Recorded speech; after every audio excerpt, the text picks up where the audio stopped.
नमस्कार दोस्तों, स्वागत है आपका एक बार फिर से एक और भक्ति कहानी में। जीवन में हर किसी को भक्ति की कहानियां सुनते रहना चाहिए, क्योंकि जीवन के बहुत से ऐसे अध्यात्म ज्ञान होते हैं जो भक्ति कहानियों के माध्यम से ही आप तक पहुंचाना संभव हो पाता है। एक भक्ति का ही ऐसा मार्ग होता है जिससे हमें अंतर्मन तक सुकून की अनुभूति होती है। भक्ति कोई भी हो सकती है। यह जरूरी नहीं कि ईश्वर का नाम भजन सुमिरन करना ही ईश्वर की भक्ति है, बल्कि निस्वार्थ होकर जब हम ईमानदारी के साथ दूसरों की मदद करते हैं, सच्चाई और नेकी के रास्ते पर चलकर अच्छे कर्म करते रहते हैं, तो यह सब भी ईश्वर की भक्ति करने के समान ही होता है। यही भक्ति का सही अर्थ है। ये एक ज्ञान से भरी धार्मिक कहानी है। कृपया करके वीडियो को अंत तक देखें। एक राजा था, उसे कोई पुत्र नहीं था। राजा बहुत दिनों से पुत्र की प्राप्ति के लिए ईश्वर से आस लगाए बैठा था। वक्त बीतता गया, लेकिन पुत्र की प्राप्ति नहीं हुई। तब राजा के सलाहकारों ने राजा को तांत्रिकों से सहयोग लेने को कहा। राजा तांत्रिकों से मिला। तांत्रिकों की तरफ से राजा को सुझाव मिला कि यदि किसी बच्चे की बलि दे दी जाए तो राजा को पुत्र की प्राप्ति हो सकती है।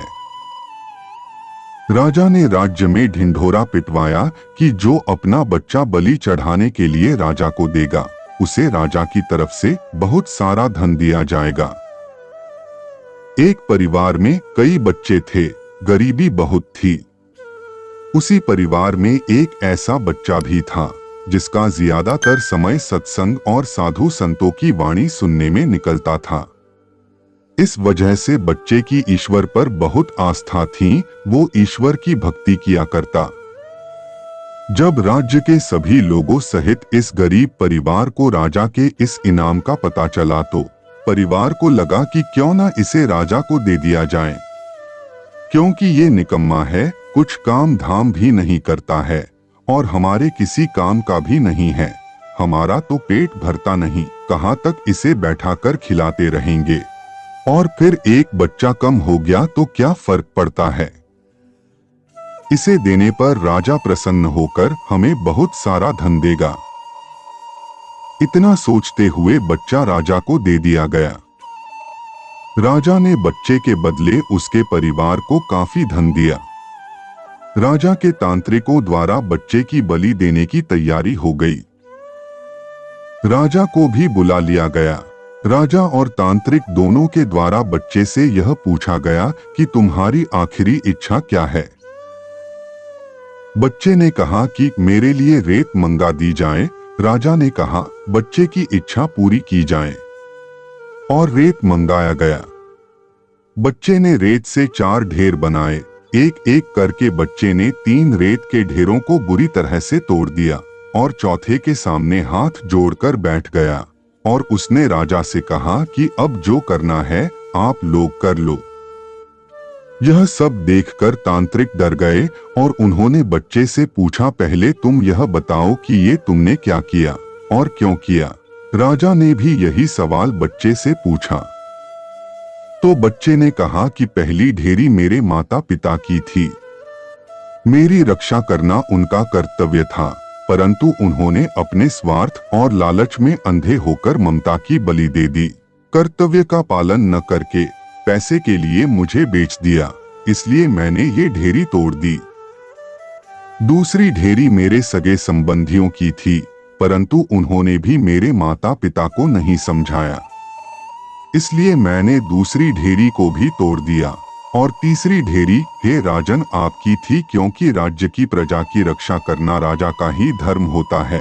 परंतु जब राजा ही अधर्म के मार्ग पर चलकर मेरी बलि देना चाह रहा है तो ये ढेरी भी मैंने तोड़ दी।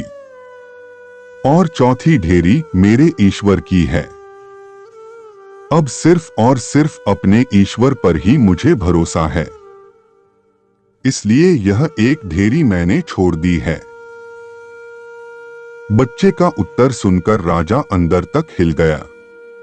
मन ही मन राजा विचार करने लगा कि ये मैं कैसा अधर्म करने जा रहा था? भला अधर्म के रास्ते पर चलकर मुझे पुत्र की प्राप्ति कैसे हो सकती है? इतना सोचते हुए राजा ने अपने मन से बच्चे की बलि देने का विचार निकाल फेंका। राजा ने बच्चे के बलि रुकवा दी। इतना करते ही तुरंत राजा के मन में ये ख्याल आ गया कि क्यों ना इस बच्चे को मैं ही पालूं, इसे अपना पुत्र बना लूं। अपने आखिरकार इतनी ज्ञानी और ईश्वर प्रेमी बच्चा मुझे कहाँ मिलेगा? इतना सोचते हुए राजा ने बच्चे को सीने से लगा लिया और ऐलान कर दिया कि आज से ये मेरा पुत्र है, मैं इसे गोद लेता हूँ। और राजा फूट फूट कर रोने लगा और खुद को कोसने लगा कि मैं मूर्ख, अपनी कामना में इतनी लिप्त हो गया था कि धर्म अधर्म में फर्क ही ना जान सका। इस पुत्र मोह में मेरा मन इतना अंधा हो गया कि इस बात को समझ ही ना पाया। हे प्रभु, मुझे क्षमा कर देना। तो मित्रों, यह भक्ति कहानी आपको कैसी लगी कमेंट करके जरूर बताना।